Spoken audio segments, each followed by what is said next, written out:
आपका खैर मकदम, मैं हूं आपके साथ आलम खान हकला। खबरों पर आगे बढ़ने से कबल आई नजर डालते हैं इस वक्त की हेडलाइंस पर। पुंछ के मेंढर इलाके में लोकसभा इंतखाबात से कबल सिक्योरिटी फोर्सेस को बड़ी कामयाबी, 3 देसी साख्ता आईईडी हुई बरामद।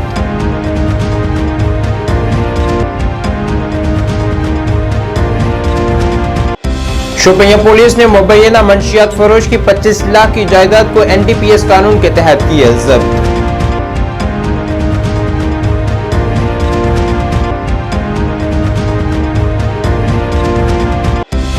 पार्लिमानी इंतखाबात के लिए चुनावी मुहिम बदस्तूर जारी, बयानबाजी और इल्जाम तराशी का सिलसिला भी जारी।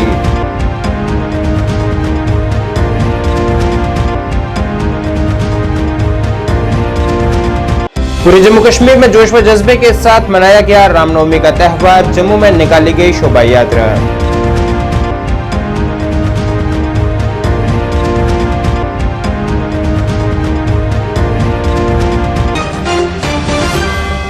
अब खबरें तफसील से। सरहदी जिला पुंछ में दहशतगर्दों के एक ठिकाने से 3 देसी साख्ता धमाका खेज आलात आईईडी, जिनमें से एक का वजन 3 से 20 किलोग्राम के दरमियान है, बरामद किया गया है, जो कि जम्मू कश्मीर में लोकसभा इंतखाबात से कबल एक बड़ी कामयाबी है। सनाई गुरसाई के जंगलाती इलाके में पुलिस, सीआरपीएफ और फौज की राष्ट्रीय राइफल की मुश्तरका तलाशी कार्रवाई के दौरान 5 किलो, 10 किलो और 20 किलोग्राम की सलाहियत के स्टील के कंटेनर्स में नस्ब आईईडीज एक गार के ठिकाने में छुपाई गई थी, जिन्हें बरामद किया गया है। इस सिलसिले में मजीद तफसील का अभी इंतजार है।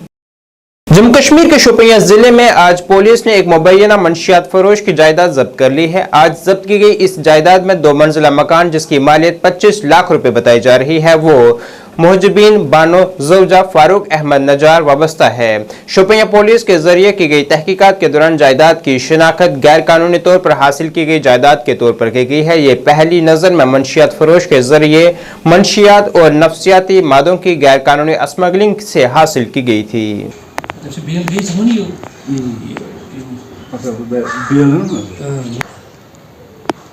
शुकान को दिया गया है, तो मजीद अभी जो तफसीलात का इंतजार है, लेकिन फिलहाल हम वहाँ पे मौजूद। श्रीनगर के मुख्तलिफ इलाकों के नौजवानों की एक बड़ी तादाद ने पार्टी के सदर सैयद मोहम्मद अल्ताफ बुखारी की मौजूदगी में आज पार्टी हेडक्वार्टर श्रीनगर में मुनक़दा एक तकरीब के दौरान अपनी पार्टी में शमूलियत इख्तियार की है। पार्टी सदर ने दीगर मोअज़्ज़िज़ीन रहनुमाओं के साथ ने शामिल होने वालों का पुरतपाक इस्तेमाल किया है।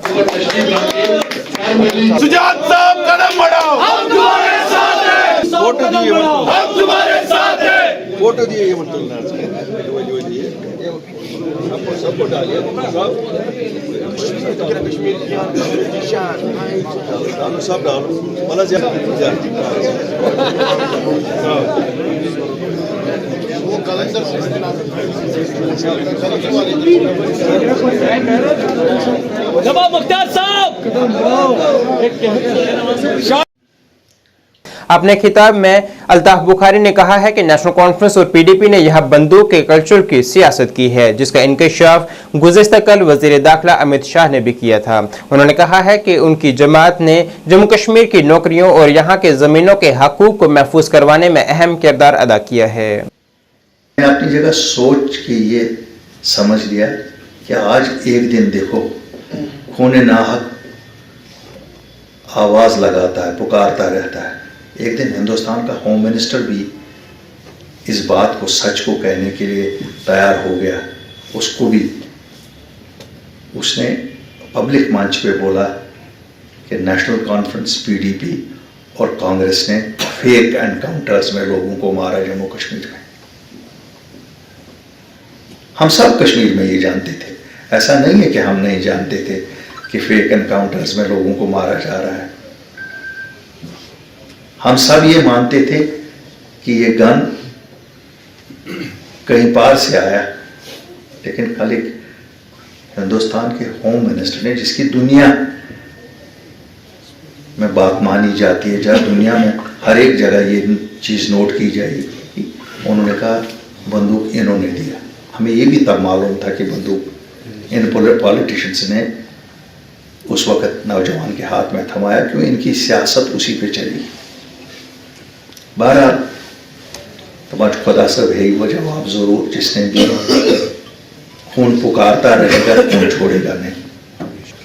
शायद हम सब मिल जुमला लोगों को जो सजा मिली, हमारा चैन सुकून जो सब खत्म हुआ, उसी खून नाहक की वजह से हुआ। एक मौका आया 2019 5 अगस्त के बाद, जब गवर्नमेंट ऑफ इंडिया ने यहाँ 370-35 से हटाया।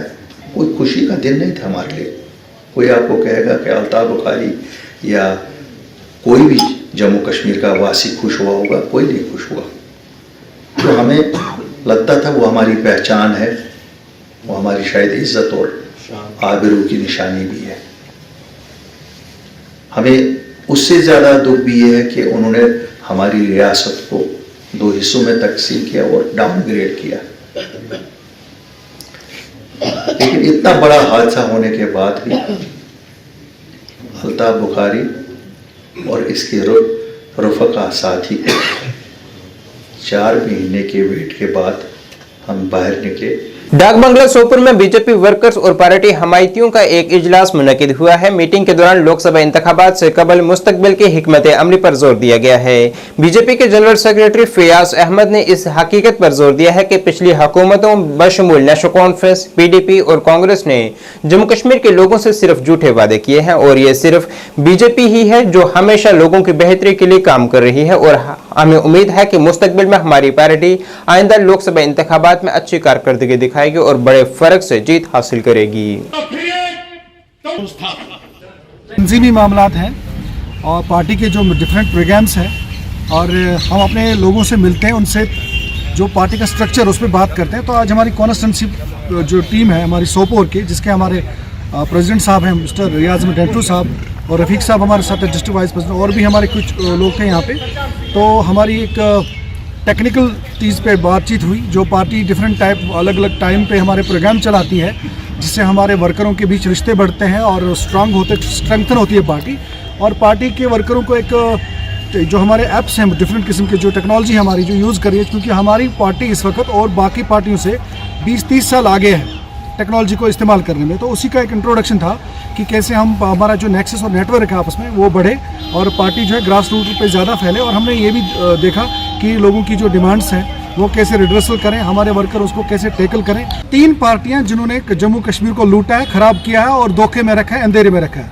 National conference first, Congress second and third जो है वो PDP है। हम पहले यही कहेंगे कि इन 3 पार्टी को किसी भी सूरत में कोई वोट ना दिया। अनंतनाग हल्का लारनू में नेशनल कॉन्फ्रेंस की वर्कर्स कन्वेंशन मुनक्किद हुई है, जिसमें नेशनल कॉन्फ्रेंस नायब सदर उमर अब्दुल्ला खसूसी तौर पर मौजूद रहे, जिन्होंने अनंतनाग राजौरी पार्लिमानी हल्के से पार्टी उम्मीदवार मियां अल्ताफ की हिमायत में इज्तिमा से खिताब किया है और उनके हक में वोट देने की आवाम से अपील की है।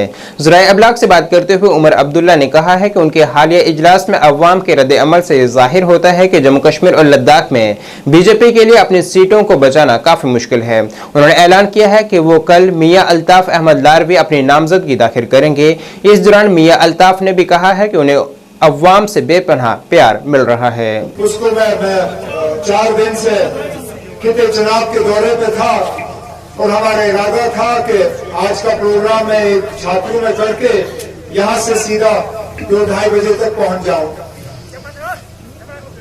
इंतजामिया का पता नहीं क्या इसमें था। अनंतनाग के इंतजामिया ने हमें कहा कि सड़क खुला है, किश्तवाड़ के पुलिस ने हमें कहा कि वहां पे बर्फ की पसी आई है और हम आपको वहां से जाने नहीं देंगे। और ये खबर इन्होंने मुझे सुबह 9 बजे दी। तो उसी वक्त 9 बजे मैंने छात्रों का प्रोग्राम कैंसिल किया, मैं गाड़ी में बैठा और मैंने ऐसी दौड़ लगाई। अब जाके मैं यहाँ पहुंचा। बहुत ही ज्यादा इस बात पे शर्मिंदा हूं कि मैंने आप लोगों को इंतजार कराया, लेकिन तहे दिल आप सबों का शुक्रगुजार हूं कि आप लोगों ने इंतजार किया और इस प्रोग्राम को आपने इतना ज्यादा कामयाब बनाया। कैंपेन तो अभी शुरू हुआ, आप ये देखिए ना। मैं गया हूँ उधमपुर सीट की आखिरी 4 दिनों में। इससे पहले तो मैं भी नहीं गया था। मियाँ साहब ने तो अभी अपने कागज भी नहीं भरे हैं। कल मियाँ साहब कागज भरेंगे, उसमें कांग्रेस के हमारे जो सीनियर साथी हैं वो मौजूद होंगे। आगे जाके उनसे मशवरा करके मिलके हम कुछ जल्द से उनके साथ करेंगे। आप बेफिक्र रहिए ना, इलेक्शन का कैंपेन तो अब शुरू हो रहा है। एंड में अगर वो आपको नहीं दिखे फिर आके मुझसे पूछिएगा। सर क्या उम्मीद माहौल बड़ा अच्छा है, कांग्रेस जीत जाएगी? जिस तरह का रिस्पांस मैंने खुद पूरी चिनाब वैली में देखा और इसके अलावा जो कांग्रेस के प्रोग्राम हुए हैं कठुआ में और उधमपुर में, मुझे तो लगता है कि बीजेपी के लिए ये सीट रिटेन करना काफ़ी मुश्किल है।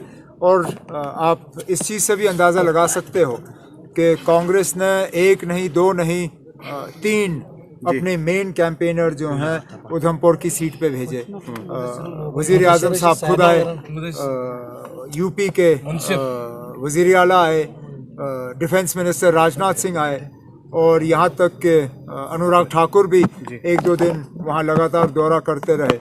तो इतने स्टार कैंपेनर वहाँ भेजना, उसी से आपको पता चल जाता है कि डॉक्टर जितेंद्र सिंह साहब शायद थोड़े खतरे में है वहाँ पे। आज़ाद साहब की पार्टी ने उनका नाम अनाउंस किया था।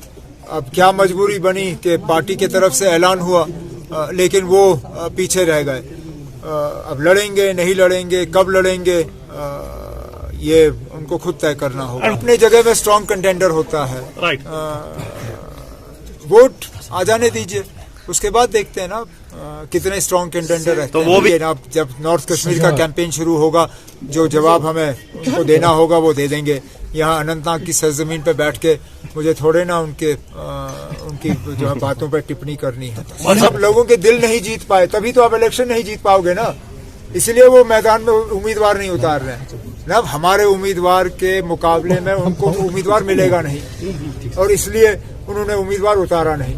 सबसे बेहतरीन उम्मीदवार अगर आप देखें उधमपुर, राजौरी, पुंछ की सीट के लिए मियां अल्ताफ साहब हैं। वो आप भी जानते हो, मैं भी जानता हूँ, यहाँ के वोटर जानते हैं। एक वाहिद उम्मीदवार हैं जो पहाड़ के दोनों तरफ, क्योंकि ये पहली मर्तबा है कि अनंतनाग सीट के साथ राजौरी पुंछ का भी इलाका जोड़ दिया गया है। हमारे मियां अल्ताफ साहब एक वाहिद उम्मीदवार हैं जो पहाड़ के दोनों तरफ लोगों की नुमाइंदगी जो है सही तरीके से कर पाएंगे। और मैं ये उम्मीद करता हूँ कि 7 तारीख को जब वोट डालने का दिन होगा, लोग भी इस चीज को कबूल करेंगे। पीडीपी की जानिब से करालो कुंड कुलगाम में अवामी जलसे का एहतमाम किया गया है, जिसमें पीडीपी सदर और साबका वजीर आला महबूबा मुफ्ती ने अवामी जलसे से खिताब किया है, जबकि उनके हमरा पीडीपी के मुअत्तदिल सीनियर रहनुमा भी मौजूद रहे, जिनमें सरताज अहमद मदनी और महबूब बेग वगैरह शामिल थे। इस दौरान उन्होंने बरसरे इक़्तिदार जमात पर खूब तंज किया है।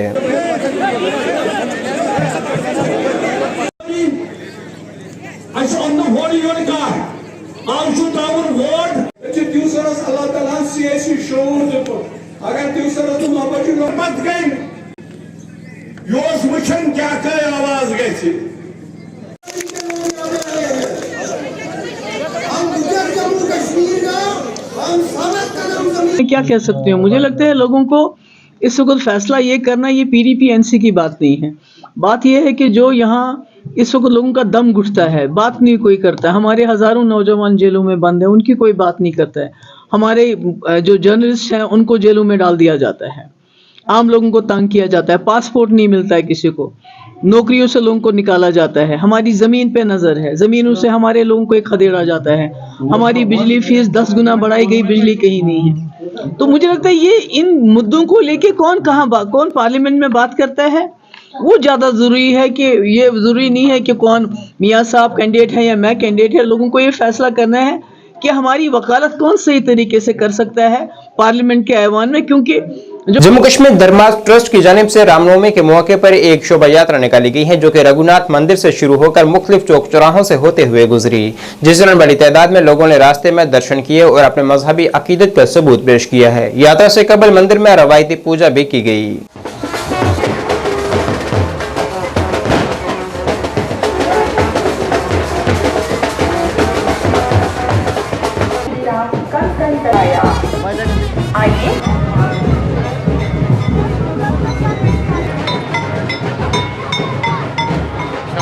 तो पूजा करनी है।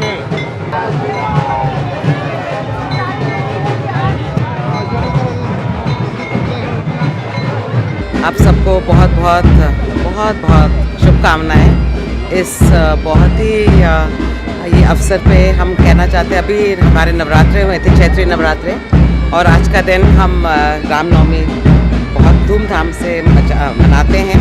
और हम जम्मू वासियों को ये कहना चाहते हैं कि धर्मत ट्रस्ट की तरफ से आपको बहुत बहुत स्वागत है। आप हमेशा आइएगा। ये मंदिर बहुत सदियों से हमारे पूर्व एंसेस्टर्स ने चलाया था और काफ़ी सारे इनके जो रीति रिवाजें हैं चला रहे हैं किया।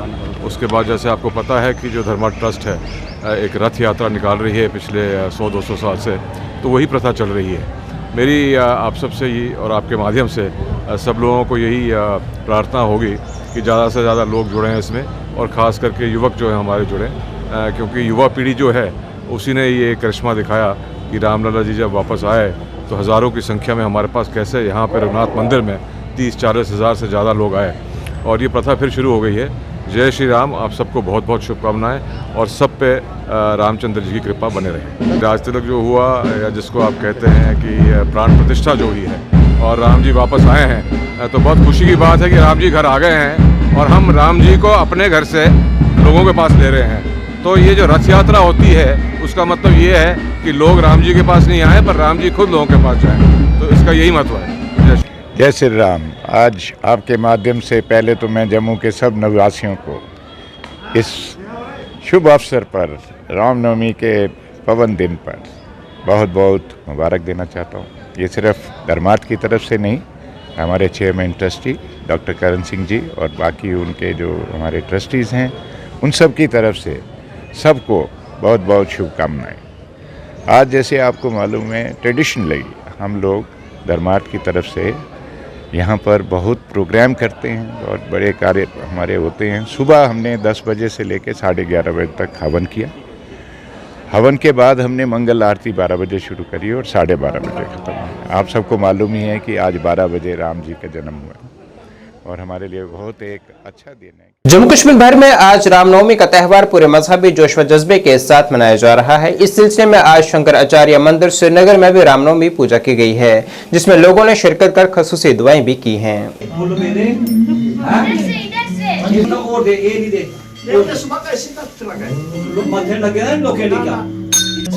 माता पार्वती का स्थान लेना चाहती हूँ। विदु शर्मा, आज महारामनवमी का आज के दिन भगवान राम जी का इस संसार में अवतार लिया था उन्होंने। आज पूरे विश्व में रामनवमी मनाई जा रही है, और अयोध्या में बहुत बड़ा रामनवमी का फंक्शन होने जा रहा है वहां पे, और वहां पे 12 बज के पूरे सूर्य की किरणें भगवान राम का अभिषेक करेंगी। आज के दिन पूरे विश्व को रामनवमी की हार्दिक शुभकामनाएं देते हैं। आज के अंदर कश्मीर के अंदर शंकराचार्य मंदिर में भी रामनवमी की पूजा का और भंडारे का प्रसाद रखा गया है, जो कि अभी पूजा के बाद भंडारा नीचे स्टार्ट किया जाएगा। और आज पूरे विश्व की शांति के लिए भी कामना कर रहे हैं कि जैसे ईरान, इजराइल, फिलिस्तीन और इराक, रशिया, यूक्रेन का हो, ये सब कुछ अमन शांति की तरफ आए, कहीं भी कोई दुर्घटना, कोई दुखद समाचार ना किसी को मिले। पूरे भारत के लिए और जम्मू कश्मीर के लिए क्या कोई दुआएं मांगी? जम्मू कश्मीर के लिए हमने मांगा कि शांति बढ़े और प्रेम आए, और यात्री यहाँ से हम कहते हैं जितना भी टूरिस्ट आ रहा है, रोज 50,000 टूरिस्ट 1 लाख आए, और कश्मीर के अंदर लोगों को पता चले कश्मीर तो बदनाम किया था, कश्मीर तो स्वर्ग है। राजेश्वरी। तो आज यहाँ पे आप आए, तो क्या कुछ पहले सुना था इस मंदिर के बारे में, और आज के दिन के बारे में क्या? आज हम रामनवमी के दिन यहाँ आए हैं, और हमने भाईचारे के लिए, सबकी शांति के लिए यहाँ प्रयास किया, और बहुत ही अच्छा एक्सपीरियंस था। शंकराचार्य मंदिर के बारे में क्या? सिर्फ आज के दिन के बाद रामनवमी है। हाँ, श्री राम जी को इस साल तो 22 जनवरी को जी अयोध्या में उनका आगमन हुआ है। पूरा देश खिल उठा है उनके आगमन से, और आज हमें सौभाग्य प्राप्त हुआ श्री रामनवमी के अवसर पर शंकराचार्य हिल के आने का और ये मंदिर का दर्शन करने का। शंकर जी का दर्शन हो गया। ओम नमः शिवाय। Thank you. क्या कुछ मांगा आपने इस दिन के मौके पे? मुझे पर्सनली आदत नहीं है कुछ भी भगवान से मांगने की, बस ये उनकी इच्छा थी कि हम यहाँ पहुँच जाए। पूरे देश के लिए अमन और शांति और क्या प्रॉस्पेरिटी, समृद्धि पूरा, और जितने हमारे किसान और जवान हैं उनके लिए मैं अच्छा चाहती हूँ। श्रीनगर में महकमा समाजी जंगलात के division forest officer doctor Mumtaz Majeed ने जिला बडगाम के आगा सैयद यूसुफ मेमोरियल अस्पताल में एक इंतहाई कामयाब शजरकारी मुहिम चलाई है। इस तकरीब की निगरानी रेंज बडगाम के रेंज फॉरेस्ट ऑफिसर मोहम्मद मकबूल लोन ने की है। इस तकरीब में समाजी जंगलात के महकमे के ऑफिसरान समेत मुख्तलिफ मुअज़्ज़िज़ीन ने पुरजोश शिरकत की है। तकरीब के दौरान अब्दुल मजीद परे ने दरख्त लगाने की अहमियत के बारे में कीमती बसीरत फराहम की है और शुरा की हौसला अफजाई की है कि वो दरख्त लगाने के इकदामात में सरगर्मी से हिस्सा लें।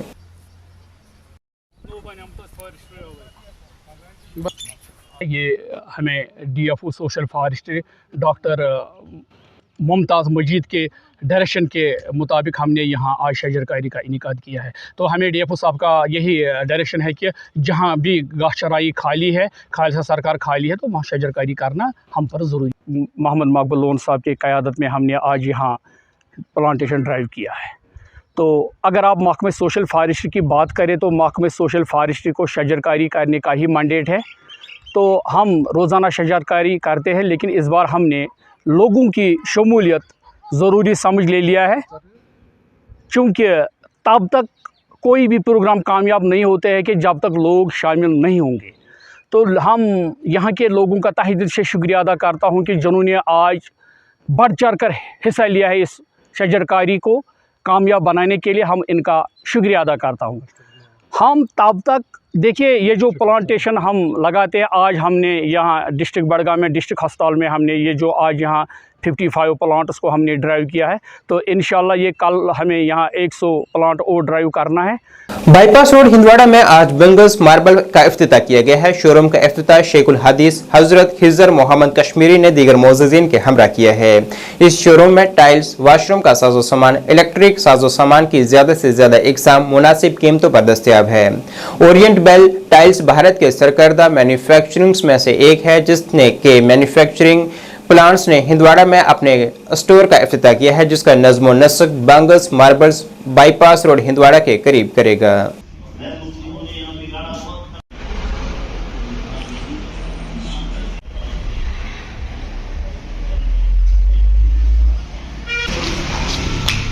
फजल है, आप सब लोगों की दुआएं हैं।